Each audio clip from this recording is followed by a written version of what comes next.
Dr. Srivarmas. City union bank all in one ஆப்ல இருந்து video KYC மூலமா வீட்ல இருந்தே பேங்க் அக்கவுண்ட் ஓபன் பண்ணலாம். வீடியோ கால்லயே வெரிஃபிகேஷன் முடிஞ்சிரும். City Union Bank. Experience senior living inside Chennai from Elements starting at rupees 85 lakhs. Call 9790399039. Bank கூட முதல்ல bank நான் கடை ஆரம்பிச்சது 28 பேங்க் கூட கிடையாது. அது 1953 பிப்ரவரியில் ராஜேந்திர பிரசாத் வந்து அப்போ எங்கள் அப்பா இருந்தார். ஸ்கூலில் போச்சு நாங்கள் அங்கேருந்து வேடிக்கை பார்த்துருந்தோம். இந்திரா காந்தி வந்து அது எப்படி இருந்ததுன்னா அப்போ ஜஸ்டிஸ் கைலாசம் இங்கே இருந்தார். அவங்க மிஸ்ஸஸ் சவுந்தரா கைலாசம் கவிதையெல்லாம் அவங்களுக்கு வந்து சுப்ரீம் கோர்ட் ஜட்ஜாக அவங்க அப்பாயின்மெண்ட் கிடச்சிது. மோடி சார் வந்து என்னை கட்டி பிடிச்சிட்டு you're my propaganda manager Gujarat Tamil Nadu. சின்ன வயசில் இது பார்த்துருக்கீங்க ஹரிதாஸ் 1944 வந்து 45 அது 2-3 தீபாவளி ஓடிச்சு அந்த படம்.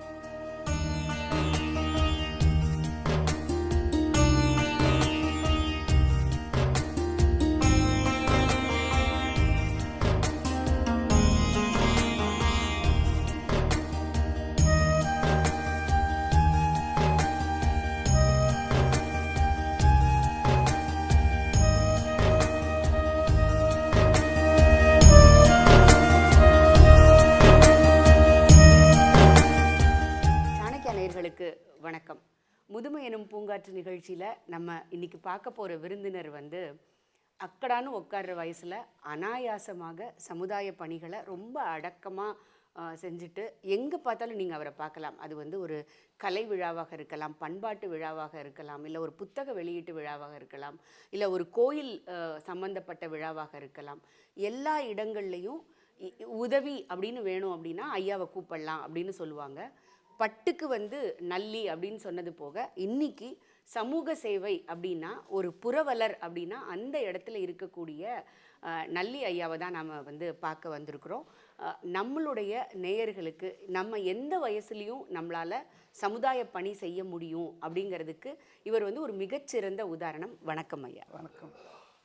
ஒரு விழாக்கள், இத்தனை விழாக்கள் நீங்கள் போகிறீங்க இல்லையா, அப்போ அதுக்குன்னு ஒரு தயாரிப்பு இருக்கும்ல. ஆமாம். அதுக்கு நீங்கள் நிறைய ஏன்னா ஒரு டான்ஸாக அங்கே இருக்கீங்க, ஒரு பாட்டாக அந்த இடத்துல இருக்கீங்க, ஒரு கோயில் சம்மந்தமாக அங்கே இருக்கீங்க, ஒரு பக்தி சம்மந்தமாக. ஸோ என்னெல்லாம் வந்து ஒரு கலை பண்பாடு இன்னைக்கு சொசைட்டியில் இருக்கோ அத்தனை இடத்துலையும் உங்களுடைய பங்களிப்பு இருக்குல்ல. அதற்கு ஒரு மிகப்பெரிய தயாரிப்பு இருக்கும்ல. நீங்கள் படிக்கும்போது சொன்னீங்க நான் ஹிஸ்ட்ரி படிக்கணும்னு ஆசைப்பட்டேன், ஆனால் என்னால் பண்ண முடியல அப்படின்னு சொல்லிட்டு. பட் அந்த ஒரு ஆசை தான் உங்களை இந்த இடத்துக்கெல்லாம் எடுத்துகிட்டு போகிறதா இல்லை எதுக்கு, எப்படி அதை ப்ரிப்பேர் பண்ணிக்கிறீங்க இந்த வயசுலேயும்? ப்ரிப்பேர் நான் நைட்டில் படிப்பேன்னு சொன்னேன் இல்லைங்களா. எப்போவும் கொஞ்சம் படிக்கிற இன்ட்ரெஸ்ட் உண்டு. நீ பேசும்போது அந்த சப்ஜெக்டை பற்றி நம்ம பேசணும், தப்பாகவும் இருக்கக்கூடாது, கண்டிப்பாக சப்ஜெக்ட் வெளியிலும் போயிடக்கூடாது. அதுக்காக நான் அது சம்மந்தப்பட்ட நம்ம லைப்ரரி ஒன்று வச்சுருக்கேன், பெரிய லைப்ரரி. அதில் எடுத்து வச்சுட்டு நான் அன்றைக்கி என்னென்ன வேணுன்றதை அவன் கம்ப்யூட்டரில் இது பண்ணியிருக்காங்க. நான் போய் தேட வேண்டியதில்லை.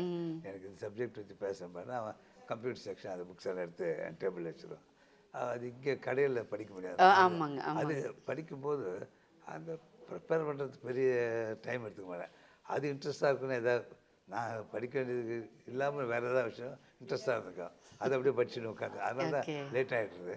அதனால் பேசும்போது கூடிய மட்டும் ஏதாவது ஒரு விஷயமாவது புது விஷயம் இருக்குன்னு சொல்லுவாங்க. ஏன்னா ஒரு தடவை நான் உங்கள் பேச்சு நிறைய கேட்டிருக்கீங்க.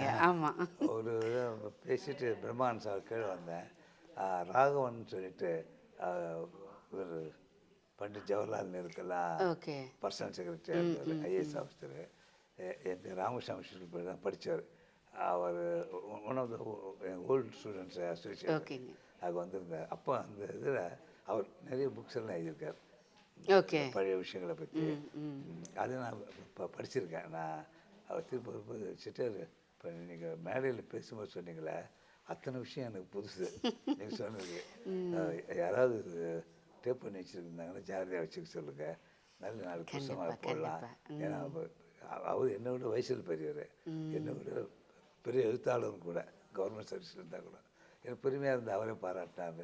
அந்த மாதிரி போகும்போது நம்ம ஏதாவது சொல்லணும்னு எதிர்பார்ப்பாங்க. நான் இத்தனை புக்ஸ் எதாவது படிக்கும்போது ஏதாவது ஒன்று புது விஷயம் இருக்காங்க, அது பேசுமாச்சுன்னு சொல்லி அவங்களே சிட்டாக இருந்தால் எப்படி ஏதாவது ஒன்றாவது நமக்கு தெரியாது சொல்லுவார்னு சொல்லிட்டு ஒப்புக்கு பேசிட்டு வந்தோம்னா ஜனங்க வந்து உட்காரும்போது என்னடா இவர் அதே சொல்ல போகிறாருன்னு நினச்சிடக்கூடாது. அதுக்காக நான் போகும்போது கூடிய மட்டும் அதே மாதிரி யாரை எனக்கு அரங்கேற்றேன்னா அவனை பற்றி ஃபுல் டீட்டெயில்ஸ் கொடுத்துருவாங்க. பார்த்து வச்சுன்னா அது நம்ம மனசில் எது விசேஷமாக பட்டதோ அதை பார்த்து சொல்லுவேன். நிறைய இப்போ இந்த ஃபாரின்லேருந்து இப்போ 2 நாள் முன்னாடி இந்த தத்துவ லோக்கான்னு தெரியுங்க. ஆமாங்க ஆமாங்க. நாங்கள் வந்து அவங்க வந்து அதாவது அப்பை தீட்சித பரம்பரை. ஓ. பையனோட அப்பா அம்மா வந்து தெலுங்கு பேசுகிறவங்க. பட் ஜீன்ஸ்லேயே அது இருக்கும். 10 வயசு இருக்கும். அவருக்கு இவர் தான் திருவாரூர் வைத்தியநாதன் தான் அவருடைய டீச்சரு. ரொம்ப அற்புதமாக வச்சேன். நான் வந்து ரசிகன் என்ற முறையில். ஆனால் அவனை பற்றி பேசும்போது இவர் திருவாரூர் ஈஸ்வரன் பேசினார். திருவாரூர் ஊர் மாற்றம் மன்னார் ஈஸ்வரன் பேசினார். அப்புறம் இவர் கிளீவலண்ட் சுந்தரம் பேசினார். அவங்கெல்லாம் சங்கீதத்தை பற்றி நல்லா தெரிஞ்சவங்க, அந்த உலகத்தில் இருக்கிறவங்க. நான் பொதுவாக நான் ரசிகன் என்ற முறையில் நான் கேட்டு சொன்னேன். அதில் எனக்கு ஆச்சரியமாக இருந்த ஒரு மெட்ராஸில் ஒரு குழந்தை வந்து மிருதம் கற்றுக்கினா ஈஸி. கண்டிப்பாக 100 வாத்தியார் இருக்காங்க. இப்போ வீட்டிலேருந்து ஒரு 3 மைலுக்குள்ளே போய்விட்டு கம்யூனிகேஷனுக்கும் ஈஸி. ஆட்டோ வேணுமா இது வேணுமா எடுத்துக்கலாம். அங்கே டீச்சர்ஸ் கிடைப்பாங்களான்றது எனக்கு தெரியல. அப்படி இருந்தாலும் நீங்கள் 50 மைல் 40 மைல் அப்படிலாம் போகிறோம். அதில் வந்து அந்த பையன் வாட்சது ரொம்ப ரெட்டை குழந்தை. இவன் வந்து மிருதங்கம் வாய்ச்சான், இன்னொரு குழந்தை புல்லாங்குழல். இவனுக்கே பக்கவாத்தியமாக வாய்ச்சாங்க. எனக்கு ஆச்சரியமாக இருந்தது. 10 வயசு பையன் அமெரிக்காவில் இருக்கிற. இப்போ இங்கே நீங்கள் தினம் ஒரு கச்சேரி போய் பார்க்கலாம். மெட்ராஸ் கண்டிப்பாக அங்கே அந்த வசதி இருக்குது. அதனால தானே இங்கே வந்து அந்த இந்தியா உலகத்திலே ஆர்ட் அண்ட் கல்ச்சருக்கு வந்து சென்னையை தேர்ந்தெடுத்தாங்க. கண்டிப்பாக இங்கே நீங்கள் கதா கலட்சமாக கேட்கலாம், ட்ராமா பார்க்கலாம், கச்சேரி கேட்கலாம், டான்ஸு அப்படின்னு வாங்க, பீச்சு போய் உட்காரலாம். அதாவது அந்தந்த வயசில் உள்ளவங்களுக்கு அவங்க என்ன எதிர்பார்ப்பாங்க அத்தனை விதமான பொழுதுபோக்கு இங்கே பாரிஸில் கிடையாது. அதனால் அந்த இது வந்தது. இப்போ ஆன்மீக சுற்றுலா அது போகலாம். இந்த மாதிரி வசதி அங்கே இல்லை. இருந்தாலும் அவங்க இது ரொம்ப இம்பார்ட்டன்ஸ் கொடுக்குறாங்க இல்லையா ஆர்ட் அண்ட் கல்ச்சருக்கு. தெரிஞ்சு செய்கிறாங்கன்னா ரொம்ப பாராட்டப்பட வேண்டிய விஷயம். அப்போது இந்த ஆர்ட் அண்ட் கல்ச்சர் எனக்கு ஒரு இன்ட்ரெஸ்ட் வந்து காரணம் என்னென்னா, நான் சொல்கிறது 1954 அப்படி இருக்கும். அப்போ வந்து 54 55 இருக்கலாம். நாங்கள் அதாவது 7 மணி 7:15 மணிக்கு மேலே ஒரு கார் ரோட்டில் போவாங்க. எனக்கு டி நகர் யாரும் சொன்னால் கூட நம்ப மாட்டாங்க. இங்கே எல்லோரும் ஆஃபீஸ் கோயர்ஸ் தான் ஜாஸ்தி. காலம்புற ஒரு 10 மணிக்கு போயிட்டு அப்புறம் ஈவினிங் ஒரு 5 மணிக்கு கவர்மெண்ட் ஆஃபீஸில் வேலை பார்க்குறாங்க. அவங்க தான் இந்த டி நகர் மொத்தமாக அப்படி. அதுக்காக தான் பேங்க்கு கூட முதல்ல பேங்க்கு நான் கடை ஆரம்பிச்சது 28 பேங்க் கூட கிடையாது. அதுக்கப்புறம் 2-3 வருஷம் கழிச்சிருந்தோம். இப்போ போத்தீஸ் இருக்கிற இடத்துல இண்டோ கமர்ஷியல் பேங்க்குன்னு SNN சங்கர்லிங்கிறது ஆரம்பித்தார். அது இவங்க வசதிக்காக காலம் 7:00லேருந்து 9:30, சாயந்தரம் 4:00லேருந்து 6:30 அந்த மாதிரி. அதாவது ஆஃபீஸ் போகிறது பண்ணி ஏதாவது ஒர்க் இருந்தாலும் பேங்க் பண்ணிட்டு போயிடலாம்.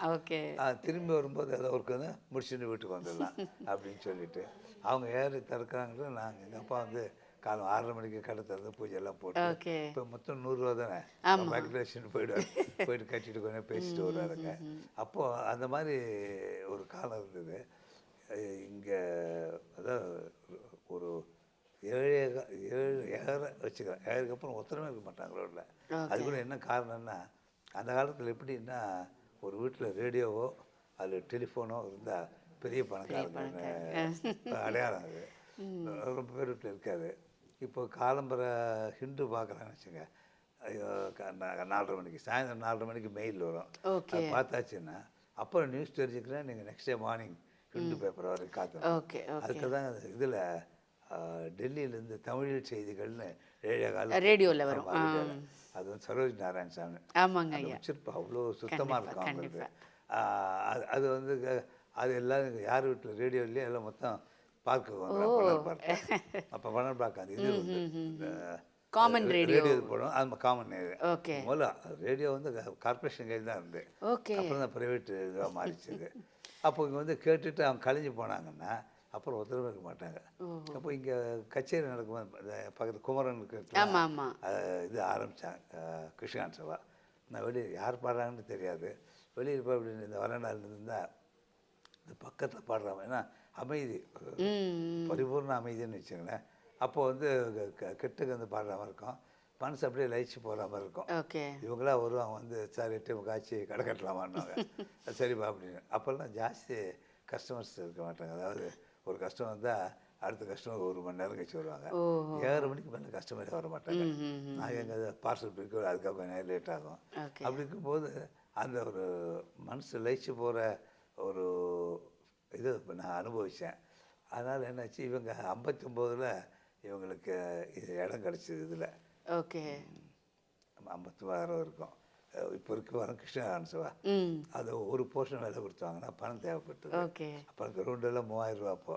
அப்போ என்ன பண்ணார், எல்லாருக்கிட்டையும் 3000 ரூபா 2000 ஞாபகம் இல்லை, ஒரு 59 வாங்கி 62ல் திருப்பி கொடுத்துரு 3 வருஷத்தில் இன்ட்ரெஸ்ட் ஃப்ரீ, இன்ட்ரெஸ்ட் இல்லாமல் கொடுங்க. ஓகே. சரின்னு சொல்லிட்டு கொடுத்தாங்க. எனக்கு திருப்பி கொடுக்கறதுக்கு வந்தார் 62ல் எக்ஜராமன் மகாராஜபுரம் சந்தானம் முதல்ல. அதுக்கப்புறம் இவர் தான் செக்ரட்டரி. நான் எனக்கு அவருக்கு ஒன்றும் சொல்லலை. என் மனசில் அது மாதிரி நம்ம மனசை லயிச்சு வைக்கிற மாதிரி ஒரு தன்மை இந்த கர்நாடிக் மியூசிக் இருக்குன்னு திருப்பி கொடுக்க வேணாம் சார், நான் டொனேஷன் கொடுத்துறேன், நீங்கள் வந்து நீங்களே வச்சுங்கன்னு. அவர் ரொம்ப சந்தோஷம். இப்போ மற்றவங்க கொடுத்தவங்கலாம் போய் இது மாதிரி குப்சாமி டொனேஷன் வச்சு சொன்னேன். சில பேர் அப்படி எந்த டொனேஷனாக வச்சுக்கிட்டேன். அதனால என்னை அதில் வைஸ் பிரசிடெண்ட்டாக போட்டு அதுக்கப்புறம் போக வர்றதுதான். அப்போ தான் ஏதாவது கச்சேரிலாம் கேட்கறதுக்கு ஒரு ஆர்வம் இருந்தது. அப்போது கொஞ்சம் டைமும் இருந்தது. அதாவது முக்கியமான கச்சேரிக்கு போயிட்டு வருவேன். ஆனால் இது ராகம் கண்டுபிடிக்க தெரியாது. போகும்போது நானும் அப்போ தூர்தர்ஷன் டைரக்டர் நட்ராஜன் இருந்தார். நான் அவர் சந்தித்த காலத்தில் இதில் இருந்தார், ஆல் இண்டியா ரேடியோ. அப்போ ஃப்ரீ அவருக்கு. தூர்தர்ஷன் வந்து பண்ண மாதிரி ஃப்ரீயாக ஏதோ ஒர்க் இருந்துகிட்டே இருக்கும். அப்போ ஃப்ரீயாக இருந்ததுனால அவர் மாதிரி எம்எல்ஏ கச்சேரி போகலாம், எம்எஸ் கச்சேரி சார் போகலாம் சார். அவர் போயிட்டு வரும் போது ஒரு மேடையில் வந்து வித்வான் ஒரு பாடல் பாடியிருந்தார். இந்த ராகம் உங்களுக்கு என்னன்னு சொல்லுங்கண்ணே. எனக்கு தெரியாது, ஒரு ராகம் எனக்கு தெரியாதுண்ணே. அப்புறம் சின்ன வயசில் இது பார்த்துருக்கீங்கன்னார், ஹரிதாஸ் 1944 வந்து 45 அது 3 தீபாவளி ஓடிச்சு அந்த படம். அது வந்து மன்மத லீலை நல்லா ஞாபகம் இருக்கு. அந்த மெட்டு மனசுலேயே பண்ணி பாருங்க. இப்போ கேளுங்க பாட்டுன்னு. சார் அதே மாதிரி தான் சார் இருக்குது, அதுதான் இது சாருகேசி இதுன்னு அப்படின்னு 1-2 சொல்லி கொடுத்தேன். அப்புறம் அது கொஞ்சம் பழக்கமாச்சு. இப்போ முடிஞ்ச போது போயிட்டு வரேன். அதாவது கடையில் ஒர்க்கு கண்ணி விட்டு போய் மற்றபடி போயிட்டு வருவேன். ரோட்டரி கிளப்பெல்லாம் சேர்ந்தனை தவிர என்னால் போக முடியும், மறந்தே போகுது. அதாவது இதில் லயிச்சு உட்காந்துருக்கிறதுனால அப்போ நான் 89 நினைக்கிறேன். அது வந்து ஒரு கேதரிங்கான ஒரு இடமா இருக்கும். இது வந்து உங்களை ஆத்மார்த்தமாக அதோட இணைச்சிக்கிறதுக்குரிய இடமா இருக்கும். அதனால கூட இருக்கலாம். அதாவது 4 பேர் தெரிஞ்சுக்கலான்றது முக்கியமான விஷயம். கண்டிப்பாக எல்லாம் முக்கியமானவங்க இருப்பாங்க. அப்போ வந்து ஏவிஎம் சரவணன், அப்புறம் பொள்ளாச்சி மகாலிங்கம், பித்தவாடின்னு பெரிய இது ஆர்கிடெக்ட், அது மாதிரிலாம் இருந்தாங்க. பெரிய செட்டு அப்போ இருந்தவங்கெல்லாம். அவர் பாண்டியன் பேங்க்கு ஃபவுண்டர் சுந்தரம், அவர் தம்பி சோமசுந்தரம், அவர் டீனர் தான். அப்போ நான் வந்து செவ்வாய்க்கு மணிக்கு அவங்க மீட் பண்ணுவாங்க. மத்தியானம் 1 to 1:30 to 2:30 யாராவது பேசுவாங்க முக்கியமானது. 1 மணிக்கு போனால் சாப்பிட்டுட்டு அப்படியே பேசு. நான் ஒரு 12:30 மணிக்கெல்லாம் வெயிட் பண்ணுறேன் வாசலில். வந்துட்டு நான் மறந்தே போயிட்டேன். அவர் பார்த்தாலும் பண்ணி 1 மணி ஆச்சு, நான் லேட் ஆகிட்டு போயிட்டேன். அப்புறம் கிளம்பி பண்ணி விட்டு போச்சு. அடுத்து இப்போது எங்கள் கோபிநாத்ன்னு சொல்லிட்டு அவரும் கோபிநாத் தான் வந்தார். சார் நீங்கள் அவசியம் வந்து சேர்ந்தாகணும் அப்படின்னு சொல்லிட்டு இப்போ நாங்கள் மெம்பர்ஸ்லாம் முடிவு பண்ணிட்டோம் அப்படின்னு. சார் அந்த வருஷம் நான், அப்புறம் சுதா ரங்கநாதன், யாரும் மாட்டேன். அவங்களும் ரெகுலராக போக முடியல, எனக்கு ரெகுலராக போக முடியல. மறந்து மாதம் நீங்கள் 3 மீட்டிங் அட்டன் பண்ணல, 2 மீட்டிங் அட்டன் பண்ணல, லெட்டர் ஒன்று வரும். அப்போ என் ஃப்ரெண்டு நரசிம்மன் சொல்லிட்டு ஹாரிங்டன் ரோட்டில் இருந்தார். அவர் சொன்னார், சிட்டு அது மாதிரி வந்துகிட்டே இருக்கும்போது நான் ஒரு வயசு சொல்கிறேன், அது வயசு அப்புறம் ஏதோ கணக்கெல்லாம் இருக்குது, அதை போட்டு பார்த்து நீங்கள் நான் சொல்கிற மாதிரி அந்த லெட்டர் ஒன்று எழுதி அனுப்புங்க, உங்களுக்கு எக்ஸம்ஷன், சீனியர் சிட்டிசன் எக்ஸம்ஷன், அவங்க வரலாம் வராமல் போனால் அவங்க இஷ்டம் அப்படின்னு அப்புறம் போட்டு கொடுத்தா. அதுக்கப்புறம் எக்ஸம்டட் போட்டாங்க. அதுக்கப்புறம் அது அந்த பயந்துட்டு போயிட்டு வந்துடுவேன். அவர் மாதிரி ஒரு லெட்டர் வருதுன்னு சொல்லிட்டு.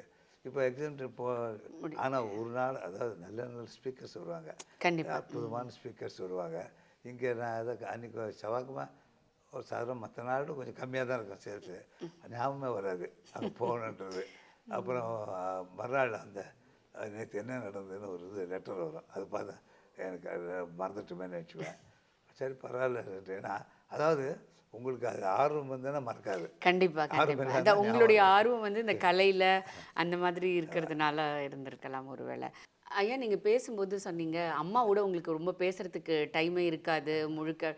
இப்போ உள்ள ஜென்ரேஷன்லலாம் எங்களுக்கு வந்து ஒரு நாளைக்கு ஒரு 4 தடவையாவது ஃபோன் பண்ணி எங்கே இருக்க, எப்போ வருவ, நான் உனக்கு சாப்பாடு வைக்கணுமா, இல்லை அப்படி இப்படிலாம் நாங்கள் வந்து ஒரு கான்வர்சேஷன் ஓடிட்டே இருக்கோம். என்னோட டைம் ஸ்பெண்ட் பண்ணலை அப்படின்னு ஒரு கோபங்கள், வீட்டுக்குள்ளார சண்டைகள் இதெல்லாம் வரும். நீங்கள் வந்து யங்காக இருக்கும்போதும் சரி இப்பயும் சரி அம்மா வந்து நீங்கள் என்ன என்கிட்ட எதுவுமே சொல்ல மாட்டேன்றீங்க, இல்லை எப்போதும் வெளியூருக்கு போயிடுறீங்க, அந்த மாதிரி ஒரு அங்கலாய்ப்புகளோ இல்லை வந்து ஒரு கோபதாபங்களோ இருக்குமா? அப்படி இருந்தால் எப்படி சால்வ் பண்ணுவீங்க, இல்லை இல்லாமல் எப்படி பார்த்துக்கிறீங்க? அதாவது எப்படின்னா இயற்கையாக அவங்க ஃபாதரும் வந்து சரி நாங்கள் ரீட்டைல் அவருக்கு ஹோல்சேல் பிஸ்னஸ். Okay okay. இப்போ அவங்கள வெளியூர் போகிறது இந்த மாதிரி தான் அவருக்கு சூழ்நிலை இருந்து அதெல்லாம் அவர் சின்ன வயசுலேருந்து பார்த்ததுனால சரி இந்த தொழிலில் வந்து அவங்கள எதிர்பார்க்க முடியாதுன்னு சொல்லிட்டு நினச்சிருக்கலாம் ஒருவேளை. நான் அது கூட கேட்டதில்லை. ரெண்டாவது அவங்களுக்கு அந்த குழந்தைகள் இருந்ததுனால அவங்க பொழுதுபோக்கு குழந்தைகளோட இருக்கிறது, அந்த விளையாடுறது அப்படி சரியாக போயிடும். அதனால் ஒன்றும் எதிர்பார்த்ததில்லை. நான் சொல்கிறதா இருந்தால் ஏதாவது நான் சொன்னேன் எழுந்து கொடுத்து நான் கடைக்கு வந்துடுவேன், சின்ன வயசில் சொல்கிறேன், நான் போகும்போது தூங்கிட்டு இருப்பேன் அப்படின்னா எதாக இருந்தால் இது மாதிரி விஷயம் சொல்ல வேண்டியிருந்தா பசங்கள்கிட்ட சொல்லிட்டு கொஞ்சம் அம்மாட்ட சொல்லிட்டு அப்படின்னு சொல்லிவிடுவேன். அப்போ அவங்க அதை தப்பாவோ எல்லாத்தையும் குறையாவும் நினச்சதில்லை. ஏன்னா அவங்க ஃபாதர் அவங்க பார்த்துறதுனால அவங்களுக்கு தெரியும் இந்த தொழில் அப்படி தான் இருக்கும் அப்படின்னு சொல்லிட்டு. அப்போ அந்த அண்டர்ஸ்டாண்டிங் ரொம்ப பெரிய விஷயம் இல்லைங்களா? இப்போது அதாவது நீங்கள் வந்து ஒரு பிஸ்னஸையும் ஒரு பொது சேவையும் பார்க்கும்பொழுது அம்மா வந்து வீட்டில் இருக்கிறவங்க குழந்தைங்களை கவனிச்சுக்கிறது அப்படி ஒரு 2 பேருக்குள்ளார ஒரு அண்டர்ஸ்டாண்டிங்கோட ஒரு ஃபேமிலி இருக்கும் பொழுது பிரச்சனைகளை வந்து இல்லாமல். காலத்தில் சனி இல்லை, ஞாயிற்றுக்கிழமை லீவு இருந்தது. ஓகேங்க. அதாவது 1999 வரைக்கும். அப்புறம் தான் இருந்து எல்லோரும் சண்டே திறக்கிறாங்கன்னா நாமளாம் திறக்கிறோம். அதனால் அந்த ஒரு நாளாவது உட்காந்து 2 நிமிஷம் பேசுறதுக்கு வாய்ப்பு இருக்கும். ரெண்டாவது எங்கள் குழந்தைங்களுக்கு வந்து அவங்க படிக்கும்போது குவார்ட்டர்லி, ஆஃப் இயர்லி, ஆனுவல் இது ஆன உடனே ஒரு சினிமா காட்சி போனோம். கடைசி பரிட்சை என்றைக்கோ அன்றைக்கி சாயந்தரம் போகணுன்ட்டு. ஆனால் அப்போ படமே வருஷத்துக்கு ஒரு 12 படம் தான் வரும். அப்போல்லாம் பார்த்திங்கன்னா பொங்கல், வருஷப்பிறப்பு, இது சுதந்திர தினம், தீபாவளி, ஒரு 3 படம் வரும். மொத்தமே ஒரு 12 படம். ஆனால் எல்லா படம் 100 நாள் 150 நாள் ஓடும். அப்போ குழந்தைங்க ஆட்சி அப்போ தான் குடும்பமாக சேர்ந்து போகிறது வருதுன்னு அந்த சினிமாவுக்கு போகிறது தான். மற்றபடி நான் அவங்களோட சேர்ந்து வர மாதிரி இருக்காது. அது ரிலேஷனில் இருக்க திருமணம் இருந்தால் அப்படி போய் வருவோம். அவங்க அது குறைய இடத்துக்கு நாங்கள் அப்பாவை பார்த்துருக்கனால இந்த தொழில் அப்படி தான் நம்ம எதிர்பார்க்க முடியும் நினச்சிருக்கலாம். நான் அது கூட இப்போது இன்றைக்கி சாதாரணமாக ஒரு வேலையை செய்யும் பொழுதே நான் வந்து இவ்வளோ பெரிய அச்சீவ்மெண்ட் செஞ்சுருக்கேன் அப்படின்னு நினைக்கும் பொழுது நீங்கள் கலைமாமணி விருது வாங்கியிருக்கீங்க, பத்மபூஷன் வாங்கியிருக்கீங்க. உங்களுடைய கடைக்கு வந்து நீதா அம்பானிலேருந்து, மன்மோகன் சிங் அவங்கலேருந்து, சந்திரசேகர் அவங்க மிஸ்ஸஸ்லேருந்து நீங்கள் இந்திரா காந்திக்கு அவங்களுக்கு கொண்டு போய் உங்கள் சேலையை கட்டி அவங்க கொடுக்கும் பொழுது இவ்வளோ பெரிய ஒரு ப்ரைடு இருக்கும்போது எப்படி உங்களை வந்து ஒரு ஹம்பிளாக வச்சுக்க முடியுதுங்கய்யா? அது இயற்கை குணம் சொல்லலாம். இந்திரா காந்தி வந்து அது எப்படி இருந்ததுன்னா அப்போ ஜஸ்டிஸ் கைலாசம் நீங்கள் இருந்தார். அவங்க மிஸ்ஸஸ் சவுந்தரா கைலாசம் கவிதையெல்லாம் அவங்களுக்கு வந்து சுப்ரீம் கோர்ட் ஜட்ஜாக அவங்க அப்பாயின்மெண்ட் கிடச்சிது. அது போனால் அது ஒரு பழக்கம். அதாவது அந்த பொறுப்பு ஏற்றணுன்னா மரியாதை நிமித்தமாக பிரைம் மினிஸ்டர் போய் பார்க்குறதுன்ட்டு இவங்க அம்மா போகும்போது அவங்க லேடியாக இருந்ததுனால படம் எடுத்து போயிருந்தாங்க. எடுத்து போனால் ஆனால் எங்ககிட்ட வாங்கினது, ஆனால் பாக்ஸில் லேபிள் இல்லை, ஒரு சேலை பழம் வச்சு கொடுத்தாங்க. அவங்க அம்மா அப்படி கையில் வாங்கிக்கும் போது இதை நீங்கள் நல்லியில் வாங்கினீங்கன்னு கேட்டாங்க. ரொம்ப ஆச்சரியமாக இருந்து தான் எப்படி மேடம் தெரியும் அவர் கேட்குறது, நீங்கள் கரெக்டாக சொன்னீங்கன்னு. இல்லை இங்கேருந்து சவுத்துலேருந்து எம்பிஸ்லாம் வராங்க இல்லையா, ஏதாவது பிறந்த நாள் அது மாதிரி பார்க்கும்போது சரி மேடம் இது நான் நல்லியில் வாங்கினேன் அப்படின்னு சொல்லுவாங்க.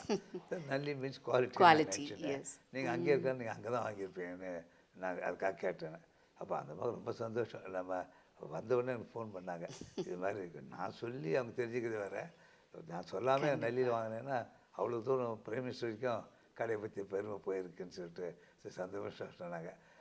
அது என்ன சில விஷயங்கள்லாம் கடவுள் அனுகிரகம் நினைக்கிறேன். இப்போ 1953 பிப்ரவரியில் ராஜேந்திர பிரசாத் வந்து அப்போ எங்கள் அப்பா இருந்தார். ஸ்கூலில் படித்து நாங்கள் அங்கேருந்து வேடிக்கை பார்த்துட்டு இருந்தோம்.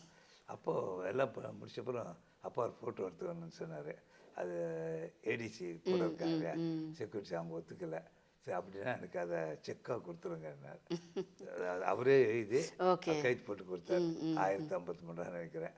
அதுக்கப்புறம் செக்கு ஒரு ஃபோட்டோ காப்பி எடுத்து கடையில் மாட்டி வச்சுருக்காங்க. இப்போ இதெல்லாம் ஒரு பெரிய சன்னை வந்து என்ன தான் இண்டஸ்ட்ரி மாதிரி ஆகுமான்னு சொன்னால், இண்டஸ்ட்ரியில் இருக்கவங்க கூட போய் பெரிய பதவி இருக்கணும் பார்க்கணும், காத்துன்னு இருக்கணும். இங்கே வந்து போய் ஏகேபியில் 1 மணி நேரம் பேசிட்டு போகிறாரு. போய் அவர் யாராவது பார்க்க முடியும், அவ்வளோ சுலபமாக பார்க்க முடியுமா? நிறைய பேர் தான் நான் சொன்னேன், இப்போ டக்கு ஞாபகம் இல்லை. அது மாதிரி இருக்கும்போது எனக்கு இந்த தொழில் பிடிக்கும்ன்ற ஒரு காரணம். ரெண்டாவது நீ எந்த இண்டஸ்ட்ரியில் இருந்தாலும் நீ வித்தியாச அப்பாயின்மெண்ட் போய் பார்க்க கண்டிப்பாக. இப்போ இவங்க என் கூட வந்து பேசிட்டு இருக்காங்க. இந்த தொழில் அது பெரிய சந்தோஷமான விஷயம்டான்னு சொன்னேன். கரெக்டாக அது ஒரு எப்படி சொல்ல மகிழ்ச்சியாக கடையில் நேரம் பூரா மகிழ்ச்சியாக இருக்குன்னு வச்சுங்களேன். ஐயா, இப்போ நீங்கள் இந்த கடையில் நான் பார்க்கும்பொழுது நீங்கள் இத்தனை பெரியவர்கள் உங்கள் கடைக்கு வந்திருக்கிறாங்க. அதை வந்து ஒரு விளம்பரப்படுத்திக்கணும் அப்படிங்கிற ஒரு நோக்கமே இல்லாமல், ஏன்னா அங்கே பார்த்தீங்கன்னா பெரியவங்க ஃபோட்டோ தான் நான் பார்த்தேன். உங்களுடைய கடையில் வந்து பெரியவங்க ஃபோட்டோ வச்சுருக்கிறீங்களே தவிர, நான் அந்த இவங்களோட நாங்கள் எடுத்தோம், அவங்களோட நாங்கள் எடுத்தோம், அந்த மாதிரி எந்த ஒரு புகைப்படமுமே இல்லை. இந்த மாதிரி உங்களை வந்து ஒரு ஹம்பிளாக வச்சுக்கிறது தான் உங்களை இத்தனை தூரம் உங்களை ஒரு பெரிய லெவலுக்கு கொண்டு வந்தது இல்லாமல் மனசு அமைதியாக ஒரு சமூக பணிக்கு கொண்டு வர்றதுக்கு ஒரு காரணமாக இருக்கும்னு நாங்கள் எடுத்துக்க முடியுமா? கடவுள் பணித்தில் இப்போது பிரைம் மினிஸ்டர் மோடி வந்து அப்போது குஜராத்தில் சீஃப் மினிஸ்டராக இருந்தார். இருக்கும்போது அவர் கவிதையெல்லாம் குஜராத்தி மொழியில் எழுதி, ஆமாங்க, அது வந்து தமிழில் டிரான்ஸ்லேட் பண்ணி அலையன்ஸ் பப்ளிகேஷன் வெளியிட்டாங்க. அப்போ அவர் ரிக்வெஸ்ட் பண்ணி வந்திருந்தாருங்க. வந்து அந்த வெளியீட்டு விழா நாதகான் சபாவில் ஸ்டேஜில் prime minister S Gurumurthy, Cho, அலையன் சீனிவாசன், நான் இன்னும் யாரும் வந்தாங்க. ஒருத்தரை பற்றி பேசிட்டு வந்தாங்க. பேசிட்டு வந்தபோது என் முறை வந்தபோது நான் ஹிந்தியில் பேசினேன். எனக்கு நான் படிக்கும்போது பள்ளிக்கூடத்தில் ஹிந்தி இருந்ததுனால நான் சொன்னேன், குஜராத்தை வந்து யாராலையும் போட்டியில் ஜெயிக்க முடியாது. இந்தியாவுக்குள்ளே ஆகட்டும் இல்லை இந்தியாவுக்கு வெளியிலே ஆகட்டும், ப்ரொடக்டிவிட்டி, அதாவது பர்சன் ஒரு நாளைக்கு எவ்வளோ ப்ரொடக்ஷன் கொடுக்குறான்னு பார்த்தா அவங்க ஹையஸ்ட்டு குஜராத் தான் இருக்கும். எனக்கு நல்லது என்னன்னா, எங்களுக்கு அதாவது ஜரிகை பூரா நாங்கள் அங்கே தான் வாங்குகிறோம்.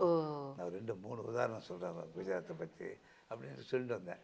அதாவது ஒன்று ரொம்ப சுருக்கமாக சொல்கிறேன். இந்த ஜரிகை வந்து இதில் LIAN லயான்னு சொல்லிட்டு பாரிஸ் பக்கத்தில் ஒரு இடம், அங்கே தான் தயாராகி இங்கே வந்துட்டு இருந்து. அது 1921 வரைக்கும். அவங்களுக்கு உலகத்துலேயே ஒரே கஸ்டமர் இந்தியா தான், வேறு எங்கேயும் அதுக்கு செலவு கிடையாது. அப்போ இவங்க சூரத்தில் கேட்டாங்க, இது மாதிரி நீங்கள் எங்களுக்கு டெக்னிக்கல் சொல்லி கொடுத்தீங்கன்னா, மிஷினரிஸ் சப்ளை பண்ணிட்டீங்கன்னா நாங்களே இங்கே தயார் பண்ணிப்பேன். சரிலாம் கொடுத்துட்டு கிட்ட வந்து எல்லாம் சொல்லி கொடுத்தாங்க. அப்போ ப்ரொடக்ஷனில் வந்தது கரெக்டாக இருந்தது, குவாலிட்டி. அது அவங்க காஸ்ட்டும் அதே விலையை அனுசரித்து இருந்தது. அதுக்கப்புறம் சரின்னு சொல்லி அவங்க சொல்லிவிட்டு அவங்க கழுவிட்டாங்க. அதுக்கப்புறம் இவங்க இங்கேயே தயார் பண்ணதுனால அவங்கள ஆர்டரே போகல மீன்ஸ் அவங்களுக்கு இருந்து ஒரே அந்த கண்ட்ரி அவங்களே பண்ணிக்கிறாங்கன்னு வச்சுக்கோங்களேன். அப்போ என்னாச்சு, அங்கே என்ன ஆச்சுன்னு தெரியல, அது நமக்கு அப்புறம் டச் விட்டு போச்சு. 21 நான் பக்கத்து 20 வருஷம் முன்னாடி. அப்போ என்னாச்சு, இவங்க பண்ணிட்டு வந்தபோது 1990 இவர் நரசிம்மராவ் வந்து பிரைம் மினிஸ்டர் ஆனார். அவனு குளோபலைசேஷன் சொல்லிட்டு இம்போர்ட் பண்ணிக்கிறேன், எக்ஸ்போர்ட் பண்ணிக்கலாம் அப்படின்னு சொல்லிட்டு அவர் பர்மிஷன் கொடுத்தாரு. சரி, அப்போது அதுக்கு முன்னாடி வந்து ஃபினிஷ்ட் ப்ராடக்ட்ஸ் இருக்கெல்லாம் பர்மிஷன் கிடையாது. எது இங்கே கிடைக்கலையோ அது நீங்கள் இம்போர்ட் பண்ணிக்கலாம். ஜெருகி தான் இங்கேயே தயார் பண்ணுறாங்க. அப்போ அந்த காலத்துக்கு முடியாது, இப்போ எடுத்துக்கு நீங்கள் இம்போர்ட் பண்ணிக்கலாம்னு சொல்ல. அப்போ எப்படியாவது அந்த காலத்தில் யார் சப்ளை பண்ணாலும் கண்டுபிடிச்சு பார்த்தா இந்த பழைய கேலண்டர்ஸு மேனுஃபேக்சர்லாம் போய் பார்த்தா எங்கே போனாலும் ஒரு விஷயம் கிடைக்கல. அதாவது என்ன பேருன்னு, ஏன்னா இப்போ 3 தலைமுறை தாண்டி போச்சு. அதுக்கப்புறம் என்ன அதுக்கு இப்போ நம்ம சொல்லி கொடுத்தோம் வந்து இவங்க நல்லா தயார் பண்ணுறாங்கன்னா இவனுக்கு குரு எவ்வளோ அவர் தான். நான் இங்கேருந்து குழந்தை லீவுக்கு லண்டனுக்கு அழைச்சி போயிருந்தேன். போகும்போது அது பிரிட்டிஷ் ஏர்வேஸ் எனக்கு, அதாவது இங்கே இறங்கி வேறு ஃப்ளைட் போகிறதா இருந்தால் இவங்க நடந்தால் பக்கியிலேயே போகணும்னு வச்சுக்கோங்களேன். அப்போ வந்து ஃப்ளைட் லேட் ஆகிடுச்சு. அவர் என் பக்கத்தில் உட்காந்துட்டார். அவர் சொன்னார், இது மாதிரி நான் லயான் போகணும், இப்போ நான் இறங்கி அந்த ஓடி போய் அந்த கேட்டுக்கு போய் ஃப்ளைட்டை பிடிச்சிட்டு முடியுமான்னு கேட்டார். அப்புறம் மேடம் வந்து அங்கே கண்ட்ரோல் ரூம் பேசினாங்க. பேசின உடனே வந்து சொன்னாங்க, சார் இந்த கேட்டுக்கு அடுத்த கேட்டு தான் லயான் போகிற ஃப்ளைட், ஒன்றும் பயப்படாதீங்க, லேட்டாக நடந்தே போயிட்டு அது சௌரியமாக போயிடலாம். அப்புறம் லயான் சொல்லு. நான் சார் நீங்கள் லயானா ஆமாம், எனக்கு ஹெல்ப் பண்ண முடியுமான்னு கேட்டேன். இந்த கதையெல்லாம் சொன்னேன். சொல்லிட்டு அவங்க இப்போ இருப்பாங்கன்னு நினைக்கிறேன், இருந்தால் இப்போ நாங்கள் கேட்டால் ஜெரிகை சப்ளை பண்ணுவாங்களான்னு. அவர் சொன்ன, நான் ஒரு ப்ரொஃபஸர், ஆனால் நான் சேம்பர் ஆஃப் காமர்ஸில் நான் இருக்கேன், அதனால் எப்படி அவங்க 100 வருஷத்துக்கு முன்னாடி ஒருத்தர் தான் நிச்சயம் இருப்பாங்க. நான் அப்படியே கண்டுபிடிச்சேன். அது போனப்போ நல்லவேளை அவர் அந்த குடும்பத்தினுடைய பேரன் அப்போ இதில் இருந்தார். அப்போ அவர்கிட்ட சொல்லி அந்த கார்டெல்லாம் கொடுத்தாரு. அப்புறம் இமெயில் பண்ணார். அவர் இது மாதிரி இருக்குது, ப்ரொஃபஸர் சொன்னார், நான் தயார் பண்ணி அந்த ஃபேக்ட்ரி அப்படியே வச்சுருக்கோம். 21 நான் பூட்டி வச்சது அப்படியே இருக்குது. என்கிட்ட இருக்க சாம்பிள் 100 வருஷத்துக்கு முன்னாடி இல்லை சாம்பிள். அப்போ எப்படி இப்போ தான் நீங்கள் ஜெரி தயார் பண்ண மாறுதல் இருக்கலாம், அதனால் அது ஒரு மார்க்குன்னு சொல்லுவோம் நாங்கள். அது வந்து எனக்கு அனுப்புங்க, அனுப்பிச்சிங்கன்னா அதே தான் நீங்கள் என்ன விலை சூரத்தில் அவங்க விற்கிறாங்க, நீங்கள் வாங்குறீங்க அதுன்னு சொல்லிட்டேன். அப்போ ஒரு வாரத்தில் தபால் வந்து, சார் இதே குவாலிட்டி என்னால் பண்ணி தர முடியும், ஆனால் இந்த விலைக்கு என்னால் முடியாது. எங்களுக்கு சொல்லி கொடுத்தவருக்கே எங்களோட போட்டி போட முடியல, எங்களோட குஜராத்தோடு போட்டி போட முடியல. இது ஒன்று சொன்னேன். அது ரெண்டாவது, இந்த பாலிஸ்டர் கண்டுபிடிச்ச உடனே பாலிஸ்டர் சாரீஸ் வந்தபோது ஜப்பானில் 2 கம்பெனி, லேடி ஹாமில்டன் ஒன்று, யூனிவர்சல்னு ஒன்று. அது வந்து சிங்கப்பூரில் கிடைக்கும் எல்லாருக்கும். அப்போ இன்னும் மெட்ராஸில் வந்து இந்தியாவுக்கு வரல. அது லேடிஸ்கள் ரொம்ப, அதாவது அவன் ஏதோ அவனுக்கு பிடிச்ச ஒரு கலர் தூக்கின்னு வருவான், இருந்தாலும் பரவாயில்லன்னு ஒரு சேலை வாங்கிட்டு வரும். 400 ரூபா அப்போ விலை. அது கிட்டத்தட்ட ஒரே மாதிரி தான் டிசைன் இருக்கும், பெரிய மாறுதல்லாம் பண்ண மாட்டான். ஆனால் பாலிஸ்டர்னு ஒரு மெட்டீரியல் கிடைக்கும், அதுக்காக அது வாங்குவாங்க. அது மாதிரி இருந்தது. அப்போ ஒரு நாள் நான் சூரத்துக்கு போயின்ட்டுருக்கேன், வந்துட்டுருக்கேன். அது ஒருத்தர் பார்த்தேன், இருக்கேன். அவர் வந்து நான் யாரை பார்த்தாலும் என் விசிட்டிங் கார்டு கொடுக்குறேன். அவர் தான் சிங்கப்பூர் டெக்ஸ்டைல் நீனே பண்ணுறீங்க அப்படின்னு கேட்டேன். என்ன சார், நாங்கள்லாம் வந்து யாராவது சிங்கப்பூர் போனால் ஒரு சேலை வாங்கிட்டு கூடியான்னு சொல்லிட்டு, நீ வந்து எங்கள் பர்ச்சேஸ்க்கு வந்திருக்கீங்க சார், அதெல்லாம் பழைய விஷயம் சொல்லிட்டு இருக்கீங்க, அதெல்லாம் முடிஞ்சு போச்சு. இப்போ இவங்க வந்து எப்போ இந்த பாலிஸ்டர் சாரீஸ் இவங்க சூரத்தில், அதாவது எவ்ரி 2 months 3 months டிசைனை மாற்றிடுறாங்க, குவாலிட்டியை மாற்றுறாங்க. இன்னும் அந்த காலத்தில் அந்த டிசைன் ஒரே குவாலிட்டி ஒரே விலை 400 ரூபா. இங்கே சூரத்தில் 80 ரூபாலேருந்து 350 ரூபா தான் மேக்ஸிமம் ஹையஸ்ட் ப்ரைஸ். இவன் இந்த விலையை 400 ரூபா போட்டு போட முடியாது, அவன் நின்று போயிச்சார். அது இப்போ அந்த லேடி ஹாமில்டன் லூம்ஸ் எல்லாம் சூரத்துக்கு விற்றுட்டான். அது யூனிவர்சிட்டியில் இன்னும் ஆல்மோஸ்ட் க்ளோஸ் பண்ணுற லெவலில் தான் அது இங்கே வந்துடும்னு நினைக்கிறேன். அப்படின்னா அதாவது ஃபஸ்ட்டு பாலிசி தயார் பண்ண அவனால் சூரத்தோட போட்டி போட முடியல. அது மாதிரி யாரும் நாங்கள் சிங்கப்பூரில் ஜப்பானில் லேடி ஹாமில்டனில் வாங்குறதே கிடையாது அப்படின்னா அது ஒன்று. ரெண்டாவது, மூணாவது, வைரம் கண்டுபிடிச்ச நாள்லேருந்து ஆம்ஸ்டர்டாம் தான் அந்த வைரம் பட்டத்திட்டத்துக்கு பெயர் போனது. இப்போ இவங்க அதை வைரம் பட்டத்திட்டம் இவங்க ஆரம்பித்தாங்க சூரத் தான். இன்றைக்கி 90% வைரம் பட்டத்திட்டது சூரத்து, 10% தான் ஆம்ஸ்டர்டாமில் இருக்குது. அதனால் இவங்க ஏதாவது வந்தாங்கன்னா எதிர்த்தாப்பில் யாரும் இந்த இவங்களோட போட்டி போட முடியாது சொன்ன. அவர் பரவ சந்தோஷம். இவர் மோடி சார் வந்து என்னை கட்டி பிடிச்சிட்டு, you are my propaganda manager for குஜராத்தின் தமிழ்நாடு. ரொம்ப சந்தோஷங்கய்யா. இவ்வளோ நேரம் வந்து உங்களுடைய அனுபவங்கள் மட்டும் இல்லாமல் உங்களை மாதிரி நாங்களும் எங்களோட வயசுலேயும் இருக்கணும், சமூக சேவை பண்ணணும், இதெல்லாத்தையும் விட மேலாக ஒரு மனிதாபிமானத்தோட ஒரு தொழிலை அணுகணும். இது வந்து ஒரு மிகப்பெரிய டேக் அவேயாக நான் இன்றைக்கி எடுத்துக்கிறேன். கண்டிப்பாக நீங்கள் இன்னும் நிறைய ஆண்டுகள் வாழ்ந்து நல்ல சமூக சேவை செய்யணும். நன்றிங்க ஐயா.